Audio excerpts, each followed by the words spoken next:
आज हम लोग स्टैटिस्टिक्स पढ़ेंगे। स्टैटिस्टिक्स जो है ये गणित की एक शाखा है जिसमें हम लोग आंकड़ों का अर्थपूर्ण अध्ययन करते हैं। क्या करते हैं? आंकड़ों का अर्थपूर्ण अध्ययन करते हैं। ये जो स्टैटिस्टिक्स शब्द है ये लैटिन भाषा के शब्द स्टेटस से बना है। किससे बना होगा? स्टेटस से। और स्टेटस का मतलब क्या होता है? राज। क्या होता है? राज।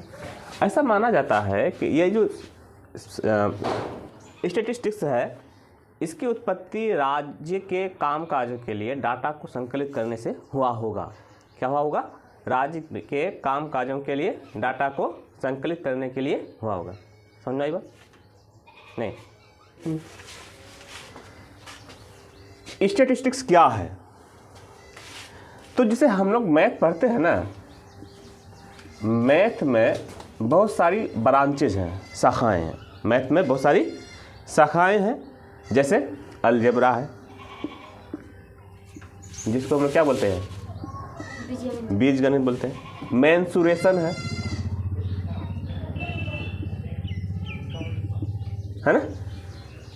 इस तरह से इसकी एक शाखा है। क्या है? स्टैटिस्टिक्स। क्या है? स्टैटिस्टिक्स। ये बात समझ में आई? स्टैटिस्टिक्स क्या है? तो यह गणित की एक शाखा है, एक ब्रांच है। तो इस ब्रांच में हम लोग किसका अध्ययन करते हैं? तो डाटा का। किसका अध्ययन करते हैं? डाटा का। डाटा के आधार पर हम लोग तीन चीज निकालते हैं इसमें: मीन, मीडियन और मोड। क्या क्या निकालते हैं? मीन, मीडियन और मोड। किस में निकालते हैं? डाटा को एनालाइज करते हैं। मीन, मीडियन, मोड निकालते हैं। डाटा को एनालिसिस करके क्या निकालते हैं? मीन निकालते हैं, मीडियन निकालते हैं, मोड निकालते हैं। अब ये जो चैप्टर है, ये जो अध्याय है हमारा स्टैटिस्टिक्स, तो ये जो स्टैटिस्टिक्स शब्द है ये स्टेटस से आया है। कहाँ से आया है? स्टेटस से। इसका अर्थ होता है राज। इसका अर्थ होता है राज। जब कोई भी चीज़ शुरू होती है तो उसके पीछे कोई ना कोई कारण होता होगा, तब ना शुरू होता होगा। ऐसा माना जाता है कि ये जो शुरू हुआ था तो ये राज्य से आधार पे शुरू हुआ था। राज्य ने किसी डाटा को एनालाइज करने के लिए या किसी घटना को एनालाइज करने के लिए डाटा को कलेक्ट किया, तो उस डाटा को कलेक्ट करने के लिए उसका नाम स्टेट्स रख दिया गया। हालांकि अभी जो है ये स्टैटिस्टिक्स में सिर्फ राज्य से संबंधित हम लोग अध्ययन नहीं करते हैं, हर तरह की चीज़ों का इसमें अध्ययन किया जाता है। जितने भी डाटा होते हैं उस डाटा से रिलेटेड जो अध्ययन होता है, जो आंकड़ा से रिलेटेड अध्ययन होता है, उसको हम लोग स्टैटिस्टिक्स में पढ़ते हैं। उसमें हम लोग तीन तरह के अध्ययन करते हैं: मीन निकाल करके, मीडियन निकाल करके और मोड निकाल करके। तो हम लोगों ने जैसा देखा कि जो स्टैटिस्टिक्स होता है, सांख्यिकी होता है, इस सांख्यिकी में हम लोग क्या करते हैं? इस सांख्यिकी में हम लोग आंकड़ों का अध्ययन करते हैं। क्या करते हैं? आंकड़ों का अध्ययन करते हैं। तो आंकड़ों का अध्ययन हम लोग ग्राफ के द्वारा भी कर सकते हैं। आंकड़ों का अध्ययन क्या कर सकते हैं? ग्राफ के द्वारा कर सकते हैं। तो ग्राफ जो है हम लोग वो कई तरीके से बना सकते हैं। ग्राफ के अलग अलग प्रकार हैं। पहला हम लोगों ने लिखा है दंड आलेख। क्या होता है? दंड आलेख। और ये दंड जो आलेख होता है वो दो प्रकार का होता है। एक होता है एक हरी दंड आलेख और दूसरा दोहरी दंड आलेख। जब हमारे पास एक प्रकार का आंकड़ा हो, क्या हो? एक प्रकार का आंकड़ा हो, तो इस प्रकार का आलेख बनता है। ठीक है? इसमें वर्ग अंतराल नहीं होता है, डायरेक्ट आपके पास आंकड़ा होता है, उस आंकड़ा को आप प्रदर्शित करते हैं ये डंडा दे करके। ये डंडा रखा है ना, तो ये डंडा दे करके जो आप लोग आलेख करते हैं यह हो गया एक हरी। और जब दो प्रकार का होता है जिसमें आप लोग कंपैरिजन करते हैं, तुलना करते हैं, तो ये इस तरह का एक ये है, फिर दूसरा है। ये कंपैरिजन हुआ कि नहीं हुआ? ये बड़ा है, छोटा, इससे हम लोग पता कर सकते हैं कि कौन आंकड़ा ज़्यादा बड़ा है, कौन कम है। तो इस तरह के जो आलेख होते हैं, आलेख, तो इस आलेख को हम लोग बोलते हैं दोहरी दंड आलेख। तो ये दंड आलेख होता है पहला ग्राफ के निरूपण में। एक होता है एक हरी दंड आलेख और दूसरा होता है दोहरी दंड आलेख। इसमें इसके और प्रकार होते हैं, जैसे हम लोग का क्या होता है? आयत चित्र। तो यह है आपका आयत चित्र, है ना? तो आयत चित्र भी कब होता है? जब हम लोग किसी चीज़ का वर्ग अंतराल हमको पता हो, तो वर्ग अंतराल पता हो, तो उसके लिए हम लोग जो ग्राफ बनाएंगे तो वो इस तरह का ग्राफ बनेगा, जिसको हम लोग क्या बोलते हैं?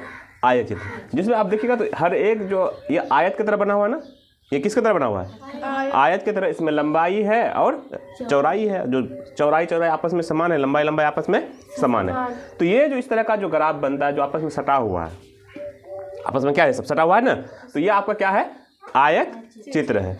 ये क्या है? आयत चित्र। तो अब तो 2 हो गया। पहला क्या था? दंड आलेख। दंड आलेख कितने प्रकार का हुआ था? 2 प्रकार का, एक हरी दंड आलेख और दोहरी दंड आलेख, और दूसरा यह हो गया हमारा आयत चित्र। इसके बाद हमारा क्या होता है? Pie chart. क्या होता है? Pie chart. तो यह हमारा पाई चार्ट का आलेख है। हम लोग जानते हैं कि एक वृत्त में कितना कोण होता है? कितने डिग्री का? 360 डिग्री का। कितना होता है? 360 डिग्री का।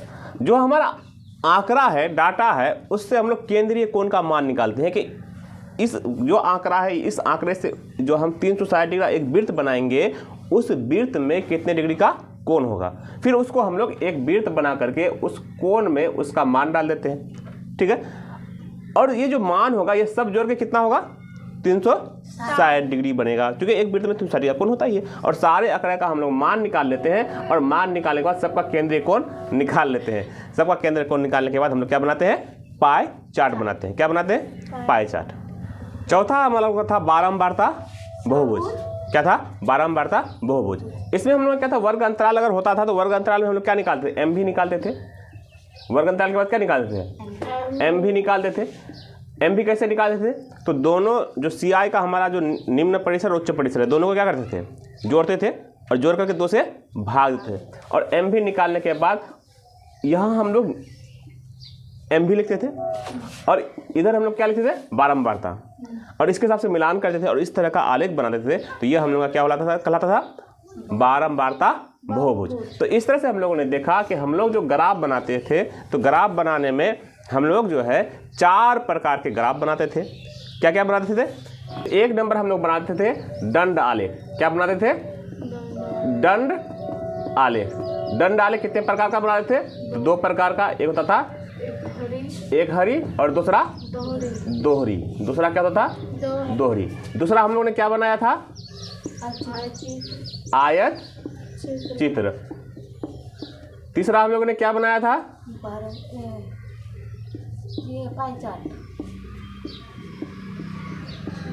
खाने वाला चार्ट नहीं है ये। वो चार्ट का मतलब वो चार्ट पेपर में चार्ट बनता है, वो चार्ट है। उससे कि पाई चार्ट है तो चार्ट खा के खाएंगे, वो नहीं था ये। और चौथा हम लोग क्या था? बारंबारता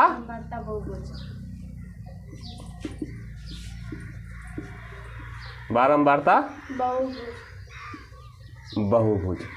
तो ये हम लोग 4 प्रकार का आंकड़ा, तो ये आंकड़ा को हम लोग जब ग्राफ से निरूपित करते थे तो इससे हम लोग ये पता चलता था कि कौन सी चीज़ अधिक होती है, कौन सी मात्रा हमारी अधिक है, कौन सी मात्रा कम है, कौन सी औसत है। यह हम लोग ग्राफ को देखकर ही आसानी से बता सकते थे। तो ये हम लोगों का था जो स्टैटिस्टिक्स था, सांख्यिकी था हमारा। सांख्यिकी में डाटा का क्या था? निरूपण। डाटा का निरूपण, ग्राफी विधि से निरूपण। तो सांख्यिकी में हम लोग डाटा को 4 प्रकार से निरूपित करते थे ग्राफ में। ठीक है। तो अब ध्यान से हम लोग देखते हैं। हमने पास जो हमने भी कहा कि स्टैटिस्टिक्स जो है ये क्या है? गणित की एक शाखा है, जिसमें हम लोग डाटा का किसी विशेष उद्देश्य से अध्ययन करते हैं।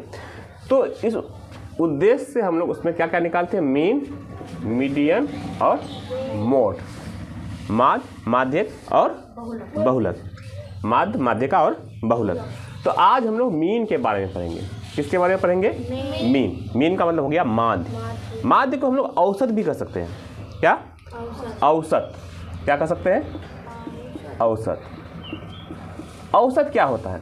औसत का मतलब ये होता है कि किसी भी काम को या कोई भी चीज़, आंकड़ा जो होता है हमारा, उस आंकड़े में कोई मान जो हमारा है वो अधिकतम हो सकता है और कोई मान कम हो सकता है। तो उसमें बीच का मान कितना है, इसी को हम लोग कहते हैं माध्य।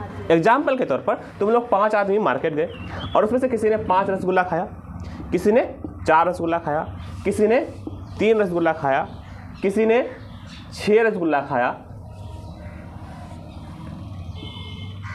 किसी ने 7 रसगुल्ला खाया, है ना। इसमें सबसे कम रसगुल्ला कितना है? 3। कोई एक ऐसा तुम लोगों की सहेली थी कि जिसने 3 रसगुल्ला खाया, और सबसे अधिक कितना है? 7। सबसे अधिक कितना है? कि कोई ऐसा तुम्हारी सहेली है जिसने 7 रसगुल्ला खाया। लेकिन माध्य इसका कितना है? माध्य का मतलब ये हो गया कि तुम लोग औसत में कितना करके रसगुल्ला खाए। अब कोई पूछे कि कितना करके रसगुल्ला खाए, तो थोड़े ना कहोगे हम 3, वो 4, वो 5, वो 6, वो 7, कम आंकड़ा तो 5 तो बता सकते हो। अब 10-15 आदमी का इतना तो कैसे बता सकते हैं? नहीं ना बता सकते हैं। तो हम लोग इसके लिए क्या निकालते हैं? माध्य। इसमें क्या करते हैं कि इन सभी आंकड़ा को जोड़ देते हैं। इन सभी आंकड़े को क्या करेंगे? जोड़ देंगे। कितना हुआ? 5 4 9, 9 3 12 6 18, 18 और 7 25। कितना हुआ? 25। और कितना थे तुम लोग? सहेली कितनी थी? 1 2 3 4 5, भाग दे दिए। अब इसको डिवाइड करने के बाद हमारे पास आया 5। ये 5 क्या हुआ कि तुम लोगों में से औसत जो है 5 रसगुल्ला करके खाए। इसमें से कोई कम भी खाया, कोई अधिक भी खाया, लेकिन औसत कितना हुआ? 5, कि एक आदमी 5 रसगुल्ला करके हम लोग खाए। ठीक है, तो इसी को हम लोग बोलते हैं माध्य। इसी को क्या बोलते हैं? माध्य। इस माध्य को हम लोग 2 तरीके से निकालते हैं, क्योंकि हमारे पास जो आंकड़ा होता है वो 2 तरह का होता है। एक होता है वर्गीकृत आंकड़ा और दूसरा होता है अवर्गीकृत आंकड़ा। आंकड़ा कितने प्रकार का होता है? 2। हमने पहले भी बताया था कि जब हमारे पास आंकड़ा बहुत कम हो, लिमिटेड हो, आंकड़े की मात्रा सीमित हो, और जब कम आंकड़ा हो तो उसको हम लोग अवर्गीकृत आंकड़ा में रखते हैं। क्या करते हैं? अवर्गीकृत आंकड़ा में। तो जब हमारे पास अवर्गीकृत आंकड़ा होगी तो उसका फॉर्मूला हम लोगों का होगा सभी परीक्षणों का योग। क्या हो जाएगा? सभी परीक्षणों का बटे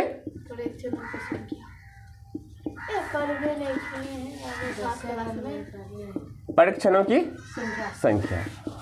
यह इसी का एक फॉर्मूला आएगा सिग्मा fx बटे n। सिग्मा fx बटे n। ये सिग्मा का मतलब होता है जोड़। सिग्मा का क्या होता है? जोड़। और fx का मतलब हुआ फ्रीक्वेंसी, बारंबारता, और उसकी बारंबारता के जो मान है, कितने लोगों ने वो किया, उसको गुना करेंगे। उसको क्या करेंगे? गुना करेंगे, और दोनों को क्या कर देंगे? जोड़ देंगे, और उसको n से भाग देंगे। n का मतलब नंबर का मतलब कि कितने लोग उस जो हमने डाटा कलेक्ट किया, उस डाटा कलेक्ट में हमने कितने लोगों का या कितने वस्तुओं का हमने डाटा लिया।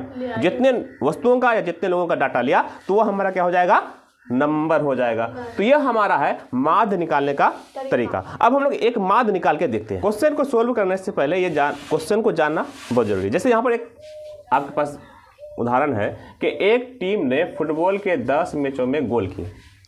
क्या मतलब हुआ कि एक टीम ने 10 मैच खेला, उसमें से पहले मैच में उन्होंने 2 गोल किया, दूसरे मैच में 3 गोल, तीसरे मैच में 4 गोल, चौथे मैच में 5 गोल, छठे मैच में कोई गोल नहीं कर पाए, 7वें में 1, 8वें में 3, 9वें में 3, 10वें में 4। तो ये जो है एक फुटबॉल टीम ने ये जो 10 गोल की है ना, 2 3 4 5, ये मैच की संख्या, यानी एक मैच में 2 गोल, दूसरे मैच में 3 गोल, तीसरे मैच में 4 गोल, अगले मैच में 5 गोल, उससे अगले मैच में कोई गोल नहीं कर पाया, फिर अगले मैच में 1 गोल किया, फिर अगले मैच में 3 गोल किया, फिर अगले मैच में 3 गोल किया, फिर अगले मैच में 4 गोल किया, फिर अगले मैच में 3 गोल किया। अब कह रहा है कि इसका आपको माध्य ज्ञात करना है। मतलब यह है कि औसत कितना किया, अलग अलग दिन अलग अलग गोल किया, लेकिन औसत हर दिन के लिए कितना हुआ। औसत मान हमारा वास्तविक मान नहीं होता है। जो माध्य होता है ये हमारा वास्तविक मान नहीं है। ये जो मान है हमारा, ये कैसा मान होता है? तो औसत होता है। ये क्या होता है? एवरेज। ये क्या होता है? एवरेज। तो इसको हम लोग ज्ञात करने के लिए क्या करेंगे? तो हमने कहा था कि सभी परीक्षणों को क्या करेंगे? जोड़ देंगे। जो हमारा डाटा है 10 मैचों का, इस 10 मैचों के आंकड़े को हम लोग क्या कर देंगे? जोड़ देंगे। वही लिखेंगे पहले, सभी परीक्षणों का योग बटे परीक्षणों की संख्या। माध्य बराबर सभी परीक्षणों का योग बटे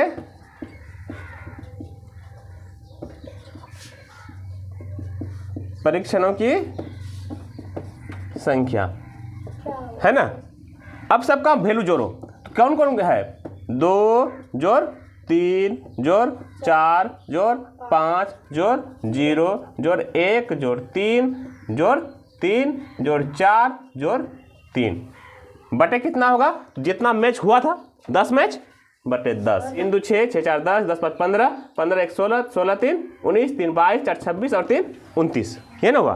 फिर से एक बार जोड़ दे, 3 2 5, 5 4 9, 9 5 14, 14 1 15, 15 3 18, 18 3 21, 21 4 25, 25 25 3 28/10 जोड़ देंगे 28/10, इसको करेंगे 2.8, यानी प्रति मैच में 2.8 जो गोल है वह किया गया। समझ में आई बात? ठीक है। तो